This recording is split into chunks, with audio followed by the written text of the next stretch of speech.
नमस्कार बंधुरा माয়ের রান্নায়ন ব্লগ চ্যানেলে আপনাদের সকলকে জানাই অনেক স্বাগত। आज हाजिर হয়ে গেলাম খুবই জানাশোনা একটি রেসিপি নিয়ে। ডিমের কারি কিংবা ডিমের কষা প্রায় সকলেই করতে জানেন এবং প্রায়শই সকলের বাড়িতেই হয়ে থাকে। তবে এইভাবে ডিমের কারি করলে কিন্তু এর স্বাদ হয় দ্বিগুণ, একেবারে দোকানের মতোই কিন্তু খেতে লাগে। তো চলুন দেখে নেওয়া যাক কিভাবে তৈরি করলাম আমি এই ডিমের কারি কিংবা কষা রেসিপিটা। আমার এই রেসিপিটা জানতে সম্পূর্ণ ভিডিও দেখতে হবে। তার আগে যারা এখনও চ্যানেলটাকে সাবস্ক্রাইব করেননি তারা অবশ্যই চ্যানেলটাকে সাবস্ক্রাইব করে পাশে থাকা বেল আইকনটা ক্লিক করে রাখবেন। তো ডিমের কারি বানানোর জন্য প্রথমেই আমি পোলট্রির ডিমগুলো একটা কড়াইয়ের মধ্যে একটু জল নিয়ে কিন্তু ভালো করে সেদ্ধ করে নেব। আপনারা সকলেই জানেন ডিম সেদ্ধ করতে, সেটা নতুন করে দেখানোর কিছু নেই, তবুও আমি করছি তাই আমি এখানে আপনাদের সামনে তুলে ধরলাম। তারপরে আমি আমার পরিমাণ মতো দিয়ে দিলাম ডিমগুলো, এরপরে লবণ আর একটু ভিনিগার দিয়ে কিন্তু ভালো মতো ঢেকে সেদ্ধ করে নেব। তাতে কিন্তু বেশ ভালো মতো সেদ্ধ হয়ে যাবে, আর ডিম যতটা টাইটভাবে সেদ্ধ হবে ততটাই কিন্তু ভালো হয়। ওদিকে ডিমটা সেদ্ধ হোক, এদিকে আমি কিছু মশলা তৈরি করে নেব। এখানে দিয়ে দিলাম হলুদ গুঁড়ো, লঙ্কার গুঁড়ো, জিরে গুঁড়ো, ধনে গুঁড়ো এবং কাশ্মীরি লঙ্কার গুঁড়ো। তারপর সামান্য জল দিয়ে ভালো করে আমি গুলে নেব। যারা বাটা মশলা খান না তারা কিন্তু এইভাবে গুঁড়ো মশলা দিয়ে বাটা মশলার স্বাদ আনতে পারেন। এরপরে আবারও একটা মশলার পেস্ট তৈরি করে নেব। তার জন্য একটা মিক্সার গ্রাইন্ডার নিয়েছি, তার মধ্যে দিয়ে দিলাম আদা, রসুন এবং টমেটো আর কাঁচা লঙ্কা পরিমাণ মতো। সামান্য জল দিয়ে পেস্ট তৈরি করে নেব। আপনারা যতটা ডিম রান্না করবেন ততটা কিন্তু মশলা নিয়ে নেবেন পরিমাণ মতো। এরপরে ডিমগুলো সেদ্ধ হয়ে গেছে, আমি কিন্তু একটা ছুরির সাহায্যে এরকমভাবে প্রত্যেকটা ডিমের মধ্যে কাট লাগিয়ে নিচ্ছি। তাতে কিন্তু মশলাগুলো কিন্তু বেশ ভালো মতো ডিমের মধ্যে ঢুকে যায়। আর ডিমের খোলাটা আমি আগেই ছাড়িয়ে নিয়েছি। তো দেখুন, এরপরে দিয়ে দিলাম আমি কাশ্মীরি লঙ্কার গুঁড়ো, হলুদ গুঁড়ো এবং লবণ। ভালো করে মাখিয়ে নিচ্ছি যাতে প্রতিটা ডিমের মধ্যে কিন্তু বেশ ভালো মতো মশলা ঢুকে যায়। তো দেখুন, এরকম কাট লাগানোর মানেই হচ্ছে এরকম মশলাগুলো ভালো মতো ঢুকে যায়।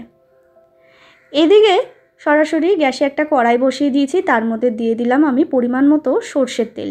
পুরো রেসিপিটা আমি সর্ষের তেলে করছি, চাইলে কিন্তু আপনারা রিফাইন্ড অয়েলেও করতে পারেন। এরপর তেলটাকে আমি গরম করে নিচ্ছি। তো দেখুন বন্ধুরা, তেলটা কিন্তু গরম হয়ে গেছে। এরপরে আমি একে একে ডিমগুলো দিয়ে দিচ্ছি। ডিমগুলো বেশ ভালো করে উল্টে পাল্টে ভেজে নেব। আর দেখে বুঝতেই পাচ্ছেন ডিমগুলো কতটা ভালো মতো সেদ্ধ হয়েছে।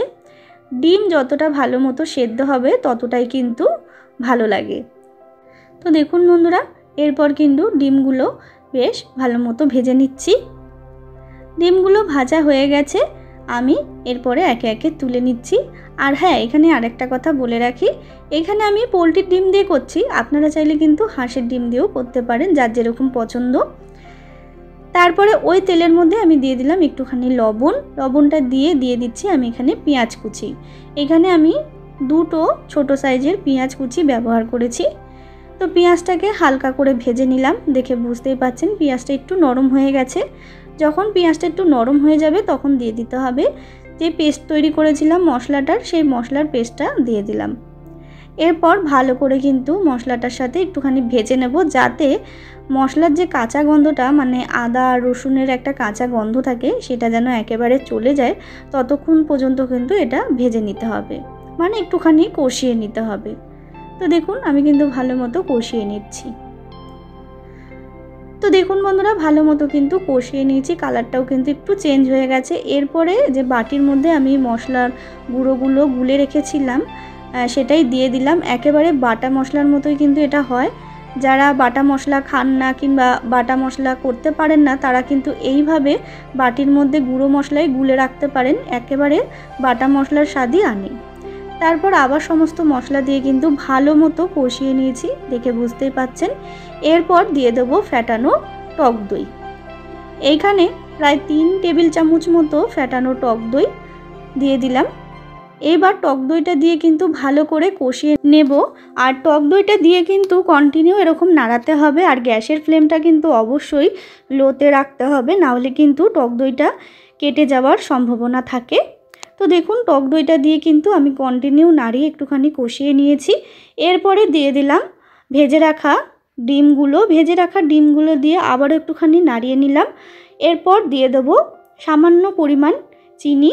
এখানে চিনিটা দিতে হবে যেহেতু এটা ডিমের কারি, একটুখানি মিষ্টি দিলে কিন্তু এটা নুন আর ঝালটা ব্যালেন্সে রাখবে। তারপর দিয়ে দিলাম গরম মশলার গুঁড়ো। ব্যাস, আর কিন্তু কিছু দেওয়ার নেই। এরপর আবারও ভালো মতো নাড়াচাড়া করে প্রায় 3 থেকে 4 মিনিট আমি ভালো করে আবারও একটুখানি কষিয়ে নিয়েছি। আর আমার কিন্তু একেবারে রেডি হয়ে গেছে এই ডিমের কারি কিংবা ডিমের কষা রেসিপিটা। এইভাবে ডিমের কারি কিংবা ডিমের কষা রান্না করলে কিন্তু অপূর্ব টেস্ট হয়। এটা আপনারা ভাত, রুটি, পোলাও কিংবা লুচি, পরোটা সবের সাথে কিন্তু এটা আপনারা সার্ভ করতে পারেন। বাড়িতে এইভাবে ডিমের কারি রান্না করে দেখবেন, ভীষণ ভালো লাগবে। বাচ্চা থেকে বড় সকলেই কিন্তু এটা ভীষণই পছন্দ করবে। আর এই বৃষ্টির দিনে কিন্তু এরকম ডিমের কারি কিংবা কষা খেতে অপূর্ব টেস্ট লাগে। আপনারা অবশ্যই বাড়িতে ট্রাই করবেন এইভাবে।